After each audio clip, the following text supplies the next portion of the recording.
এত বেলা হতে চললো কিন্তু সবাই এখনো পর্যন্ত এলো না। এই সব হলো কুঁড়েমির লক্ষণ মহারাজ। আপনি একদিন যারা যারা দেরি করছে তাদের চাপকে দেবেন, তাহলেই সব সিধে হয়ে যাবে। আর বলবেন না মহারাজ, আজকে গিন্নি কাঁচা লঙ্কা দিয়ে কুচো চিংড়ির ঝালটা যা বানিয়েছিল না, খেতে খেতে দেরি হয়ে গেল। গোলগাপ্পি দেওয়ার আর জায়গা পাও না না? বিশ্বাস করুন, সত্যি খুব ভালো রান্না করেছিল গিন্নি, তাই আবার আরেক হাঁড়ি ভাত চড়াতে বললাম। আর সেটা খেয়ে আসতেই তো দেরি হয়ে গেল। আরো এক হাঁড়ি? মহারাজ কিছু মনে করবেন না, এই পাঠশালা বন্ধ করে সব গুছিয়ে তাপে এলাম। সুপ্রভাত মহারাজ। সুপ্রভাত মহারাজ। প্রভাত আজকে আর শুনেই, তোমরা সবাই এত কুঁড়ে হয়ে গেছো যে কি বলবো। মহারাজ, এই কুঁড়েমির আসল কারণ হচ্ছে চর্বি। কথায় আছে, যত বেশি চর্বি তত তাড়াতাড়ি মরবি। আপনি কি বলতে চাইছেন মন্ত্রী মশাই, যে আমি তাড়াতাড়ি মরে যাব আর আপনি মজা দেখবেন? ঠাকুর ঘরে কে, আমি তো কলা খাইনি ব্যাপার হয়ে গেল। গোপালের একদম মোক্ষম জায়গায় আঘাত লেগেছে, যাকে বলে ওই আঁতে ঘা। তুমি বেশি কথা বলো না বৈদ্য, ছুঁচ করে চালুনির বিচার। হ্যাঁ, বৈদ্য তো দেরি করেই এসেছে। আমার মনে হয় প্রত্যেককে এমন ভাবে প্রশিক্ষণ দেওয়া দরকার যাতে তারা একটু চনমনে হয়ে ওঠে। হ্যাঁ মহারাজ, তাহলে আগামীকাল থেকেই শুরু হোক ব্যায়াম আর অস্ত্র শিক্ষা।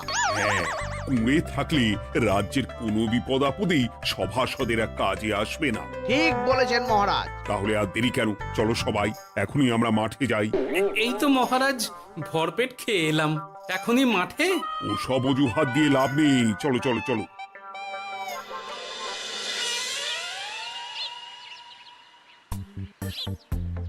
এবার সবাই সারিবদ্ধভাবে দাঁড়িয়ে পড়ো। এ কি, গোপাল কোথায়? মহারাজ, গোপাল আপনার পিছনে দাঁড়িয়ে আছে, চুপি চুপি। এই এই এই গোপাল, যাও যাও, মাঠের মাঝখানে গিয়ে দাঁড়াও। এই চাঁদি ফাটা রোদে কেন মহারাজ সুস্থ শরীরকে ব্যস্ত করছেন? এসব বাজে কথা শুনতে চাই না। শুয়ে বসে থেকে শরীরের কি অবস্থা করেছো? শরীরের নাম মহাশয়, যা সবে তাই সয়। তুমি যাবে না, তোমাকে এক্ষুনি বরখাস্ত করব। কি জ্বালা! যেখানে আমার সব কাজ বুদ্ধি দিয়েই হয়ে যায়, সেখানে গায়ের জোরের কি দরকার? হ্যাঁ, এই গোপাল, আমি 1 থেকে 3 অব্দি গুনবো, তারপরে সবাই এই মাঠের ধার বরাবর 5 বার পাক দিয়ে দৌড়বে। ঠিক আছে মহারাজ, আমি প্রস্তুত। আমি রোগা পটকা আছি, কোনো সমস্যাই হবে না। হয়ে গেল। সবাই প্রস্তুত? 1 2 3। কি হলো গোপাল, দৌড়াও দৌড়াও। মহারাজ, এর থেকে বেশি জোরে পারবো না। আই, কে আছো? একটা কঞ্চি দাও। এই সেরেছে। বেশ হয়েছে, বেশ হয়েছে। ব্যাটার এবার চর্বি কমবে। কি হলো গোপাল, হ্যাঁ হয়ে গেল? হ্যাঁ?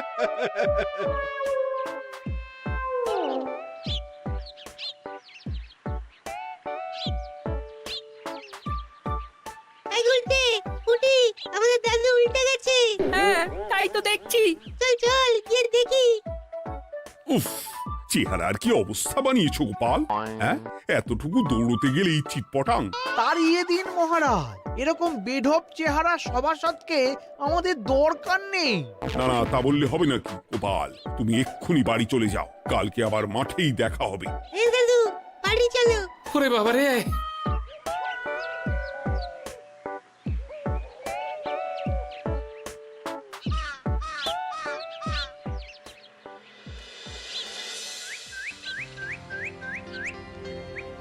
আরে ধুর ছাতার মাথা, তখন থেকে জল খেয়েই চলেছ। কি হয়েছে সেটা বলবে তো? শরীর চর্চা হয়েছে, শক্তি খরচা হয়েছে, আর পারছি না। উফ, বাপরে বাপ, কি পায়ে ব্যথা! এই জন্যেই আমি বলি বাপু, একটু বপুটাও নড়াও, কিন্তু কার কথা কে শোনে? ওরে বাবা, অকারণে সুস্থ শরীর ব্যস্ত করবো কেন বলো তো? বেশি নড়াচড়া করলেই আয়ু কমে যায়। তোমার এই বাজে কথা কোন শাস্ত্রে লেখা আছে শুনি? শাস্ত্রে কেন যাব, বাস্তবে জলজ্যান্ত উদাহরণ আছে। আমি মানতে পারছি না। হুম, মানতে পারছি না বললে তো হবে না, তোমাকে মানতেই হবে। বেশ, প্রমাণ করো। আমি যদি তোমাকে প্রমাণ করে দিতে পারি, তাহলে আজ থেকে বাড়ির বাজার দোকান করার দায়িত্বটাও তোমাকেই নিতে হবে। দিদা, তুমি তো ফেঁসে যাবে, দাদুর সঙ্গে বাজি লড়বে না। এই বাদ দে তো, তোর দাদু আগে প্রমাণ করুক যে বেশি নড়াচড়া করলে বয়স কমে। হ্যাঁ তাহলে বাজি? হ্যাঁ, বাজি। আচ্ছা ঠিক আছে, বেশ। তুমি তুমি একটা পশুর নাম বলো তো, যারা খুব তাড়াতাড়ি দৌড়য়। ঘোড়া, হরিণ, চিতাবাঘ আরো আছে। আচ্ছা, এবার সবচেয়ে আস্তে আস্তে কোন পশু চলে, এরকম একটা পশুর উদাহরণ দাও। কেন, কচ্ছপ? এই তো পেয়ে গেছে উত্তর। এবার তুমি বলো তো, কচ্ছপ কত বছর বাঁচে, আর ঘোড়া, হরিণ, চিতাবাঘ এরা কত বছর বাঁচে? চিতাবাঘ, ঘোড়া কেউই 30 বছরের বেশি বাঁচে না, কিন্তু কচ্ছপ 300 বছরও বেঁচে থাকে। হেরেছে, হেরেছে, আমার বউ হেরেছে। উফ, জীবনের কত বড় চাপ নেমে গেল। হ্যাঁ, এই তুমি আমাকে এভাবে হারালে। তখনই বললাম দাদুর সঙ্গে বাজি লড়তে যেও না। নাও, এবার খেলা সামলাও।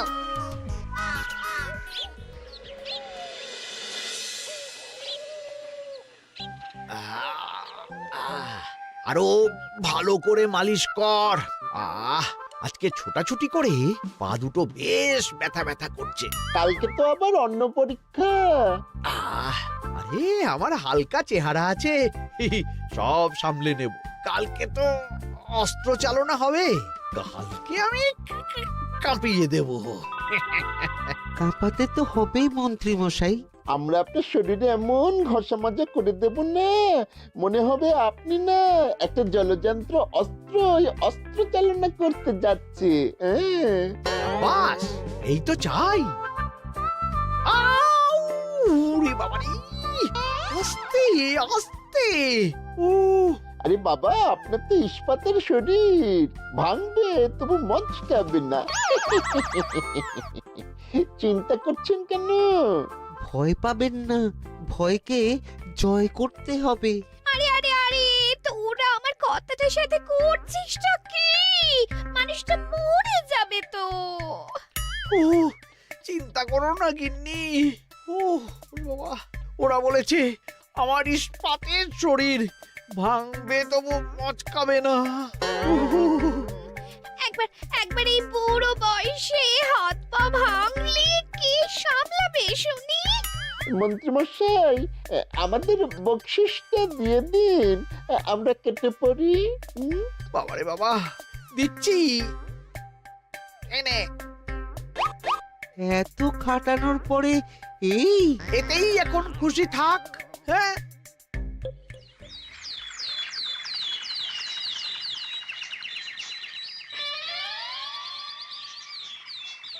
এবার তোমাদের সকলকে অস্ত্র শিক্ষা দেওয়া হবে। উফ, রোজ রোজ কি জ্বালাতনে পড়েছি, বাপরে বাপ।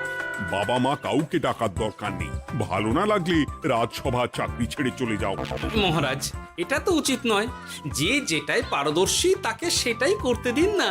একটা বাঁদরকে যদি আপনি বলেন শিকার করে মাংস খেয়ে দেখা, সে কি পারবে মহারাজ? মহারাজ, গোপাল একটু বেশি কথা বলছে, ওকে আপনি বের করে দিন। আমি তোমার কথায় গলবো না গোপাল, তোমাদের সবাইকে এখন অস্ত্র শিক্ষা শিখতেই হবে। কর্তার ইচ্ছায় কর্ম, এখন তো আমার আর কিছুই বলার নেই। তাহলে আর দেরি কেন, তোমরা সবাই একটা করে ঢাল আর একটা করে তলোয়ার তুলে নাও। সেনাপতি, বলুন মহারাজ। তুমি সকলকে অস্ত্র শিক্ষা দেবে, তলোয়ার চালানো শেখাবে। এক এক করে প্রত্যেকে তোমার কাছে যাবে আর এক এক করে তুমি সবাইকে তলোয়ার চালানো শেখাবে। আচ্ছা মহারাজ, তাহলে ওই সবার প্রথমে চলে আসুন মন্ত্রী মশাই। হ্যাঁ, আমি প্রস্তুত। আমার শরীর ইস্পাতের মতো, ভাঙবো তবু মচকাবো না।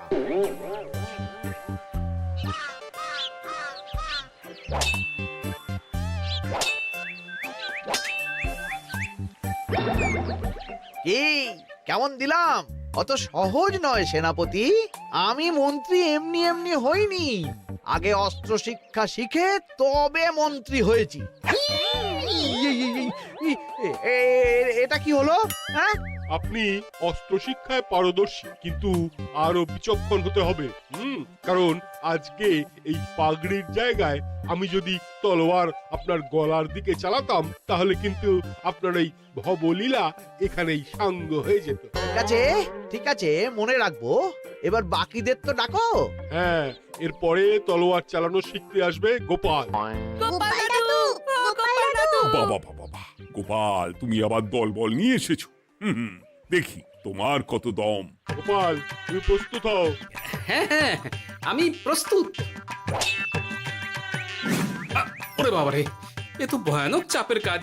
আমাকে বেশ বেগ পেতে হচ্ছে। সামলাও গোপাল।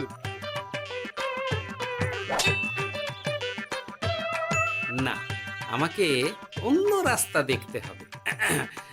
সেনাপতি, মহারাজের দিব্যি, তুমি আমার দিকে তলোয়ার ঢাল বাড়াবে না। এই এই, এটা কি হলো?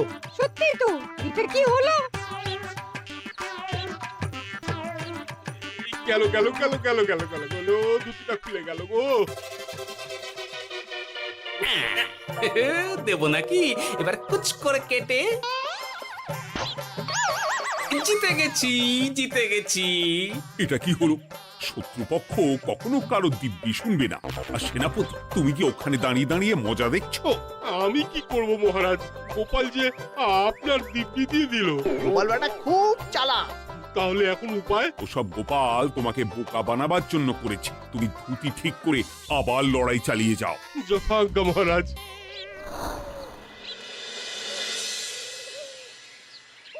কিরে ন্যাপলা, তোদের দিদা আমার জন্য কি রান্না করে পাঠিয়েছে রে? এই তো ভাত, আলু সেদ্ধ, এই পুঁই শাকের ঝোল আর রুই মাছের ঝাল। আর তোদের যে তোষক, বিছানার চাদর আনতে বলেছিলাম, এনেছিস তো? ওই তো দাদু, পুটির গুলটে আর বাকিরা সবাই ধরাধরি করে নিয়ে আসছে। ব্যাস, তাহলে তার কোনো চিন্তা নেই। খেয়ে একটা জব্বর ঘুম দেব, কারণ এখানে যা রঙ্গ দেখছি তাতে বিকেল হয়ে যাবে। তলোয়ার শিক্ষা আজকের মতন এটুকুই থাক। এবার শুরু হবে বল্লম শিক্ষা। সবাই আবার আগের মতন সারিবদ্ধভাবে দাঁড়িয়ে পড়ো। আহ, তোদের দিদা পুঁই শাকটা কিন্তু বেশ জব্বর বানিয়েছে। তোদের দিদার হাতের রান্নার কোনো তুলনাই নেই। আহা, কি স্বাদ! এ কি, গোপাল আবার কোথায় গেল? এই তো মহারাজ, আমি এখানে ওই পুঁইয়ের ঝোল আর রুইয়ের ছাল দিয়ে ভাত খাচ্ছি। এসব কি মাঠের মধ্যে খাওয়া? আরে শরীরটাকে তো রাখতে হবে। তাড়াতাড়ি খেয়ে এইদিকে এসো। আসছি আসছি আসছি। এবার আমি তোমাদের দেখাবো কিভাবে বল্লম নিয়ে তেড়ে যেতে হয়। দেখান মহারাজ।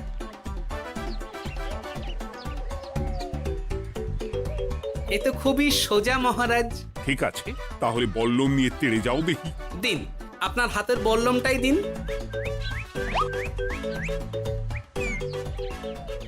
আরে আরে, গোপাল তো মাঠ থেকেই চলে গেল। আমি ডেকে আনছি মহারাজ। আরে আরে, ও গোপাল, গোপাল, মহারাজ ডাকছেন, থামো থামো। মহারাজ বলেছেন বল্লম নিয়ে তেড়ে যেতে। তেড়ে গিয়ে আবার ফিরে আসতে তো উনি বলেননি। আরে, এ তো মহা মুশকিল। উনি এক্ষুনি তোমাকে মাঠে ফিরতে বললেন। সেটা আপনাকে বলতে পারে সেনাপতি, আমাকে তো বলেনি। আমি চললাম।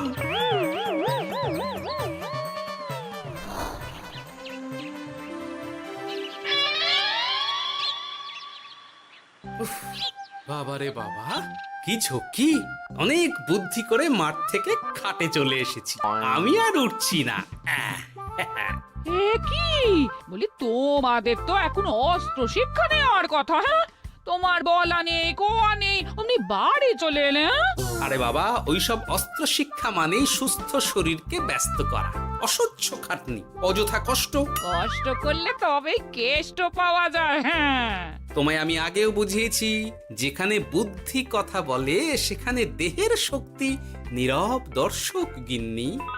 আরে বাবা, সে না হয় বুঝলাম, কিন্তু মহারাজ তো ভালোর জন্য সবাইকে অস্ত্র শিক্ষা দেওয়ার চেষ্টা করছে না? আরে বাবা, যার যা কাজ তাকে সেটা করালেই পারে। মহারাজ তো সেটা বুঝতেই চাইছেন না। আমি এখন ঘুমো।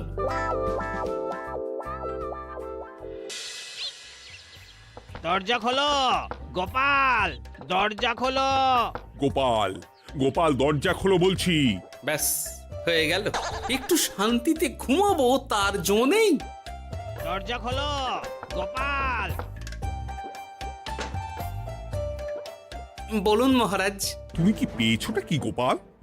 রাজসভায় দেরি করে আসবে, তারপর অস্ত্র শিক্ষার সময় ফাঁকিবাজি দেবে, এভাবে তো আর তোমাকে মনে হচ্ছে রাজসভায় রাখা যাবে না। মহারাজ, গোপাল তো মুখের কথার লোক নয়, ওকে তাড়িয়ে দিই। কেন মহারাজ? আমি কি এমন মহাপাপ করেছি যে আমাকে তাড়িয়ে দেবেন? এই যে আমার কথা শুনছো না, এটাই তোমার অপরাধ। অপরাধ নেবেন না মহারাজ। পণ্ডিতের দায়িত্ব পুজো করা, সভাকবির দায়িত্ব কবিতা বলা, সাহিত্য চর্চা করা, আর আমার দায়িত্ব হাসি মজা করে আপনার মন ভালো রাখা। কিন্তু আপনি আমাকে জোর করে যুদ্ধের ময়দানে ঠেলে দিতে চাইছেন। এটা আমার ইচ্ছে। আমিও তো মহারাজ ইচ্ছে করলেই অনেক কিছু করতে পারি। চোখ বন্ধ করে লক্ষ্য ভেদ করতে পারি, শুধু বুদ্ধি দিয়ে। আরে বাহ, এত বড় কথা! তাহলে মহারাজ, ওকে বলুন পরীক্ষা দিতে। কি পরীক্ষা? আমি একটা ঘরে বর্ম পরে দাঁড়িয়ে থাকবো। তোমার হাতে অস্ত্র দেব, আমার মাথায় একটা আপেল থাকতে হবে, আর তুমি কিভাবে আমার মাথা থেকে ওই আপেল ফেলতে পারো দেখব। এ তো খুবই সোজা। কি গোপাল, তাহলে লড়বে নাকি বাজি? হ্যাঁ, লড়তে রাজি আছি। তাহলে আজ রাতেই হয়ে যাক পরীক্ষা।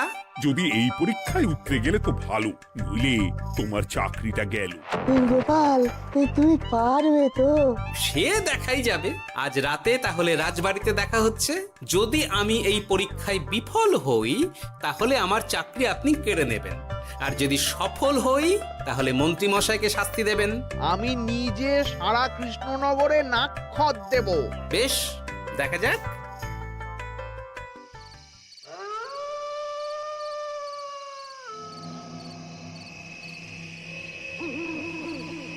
কি মন্ত্রীমশাই, ব্যবস্থা সব ঠিকঠাক হয়েছে তো? হ্যাঁ, এবার শুধু গোপালের পরীক্ষার পালা। আমি তাহলে বাইরে গেলাম, গোপালকে পাঠিয়ে দিচ্ছি।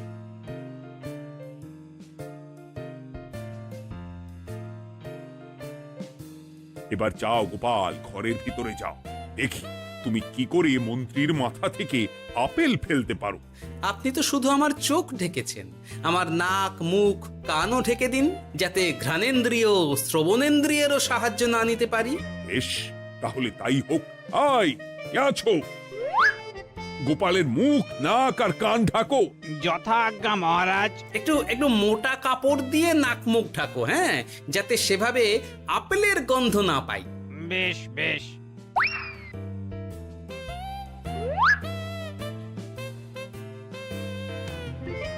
যাও গোপাল। গোপাল, এবার তোমার চাকরি গেল। এবার তুমি কি করবে? কি করবে? দৌড় ঝাঁপে ফাঁকিবাজি? হ্যাঁ?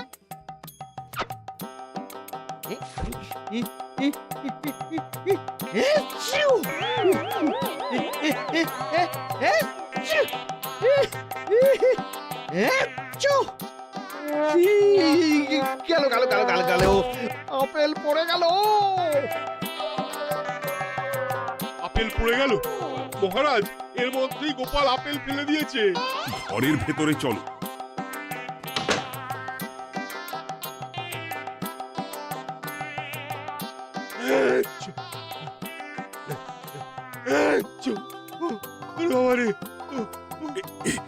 কি ওরে বাবারে বাবা, কি ঝাঁজ! ওরে বাবারে বাবা। কি মহারাজ, দেখলেন তো গোপালের চমক? অস্ত্র ছাড়াই আপেল ফেলে দিলাম। কি, এটা তো তুমি নীতি বিরুদ্ধ কাজ করেছো। সারা ঘরে নস্যি ছড়িয়ে দিয়েছো। মহারাজ, হাঁটতে গিয়ে আপেল পড়ে গেছে। এবার সারা কৃষ্ণনগরে নাক্ষত দিতে হবে। সত্যি সত্যি গোপাল, বুদ্ধিতে তোমার জুড়ি মেলা ভার। আমার নাম গোপাল ভাঁড়। একটা কথা মনে রাখবেন, কেউটে সাপের লেজে পা দেবেন না, আর গোপালের কাজে বাধা দেবেন না।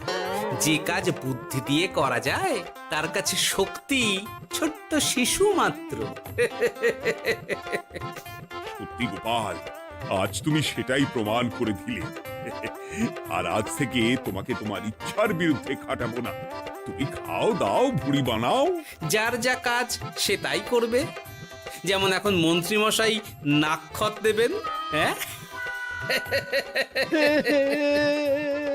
ভুল করে বাজি ধরে ফেলেছি, এখন নিজেই চাপে পড়ে গেলাম। তাহলে আর দেরি কেন? নাক্ষত এখন থেকেই শুরু হোক। কৃষ্ণনগরের রাস্তা শেষ হতে হতে সকাল হয়ে যাবে।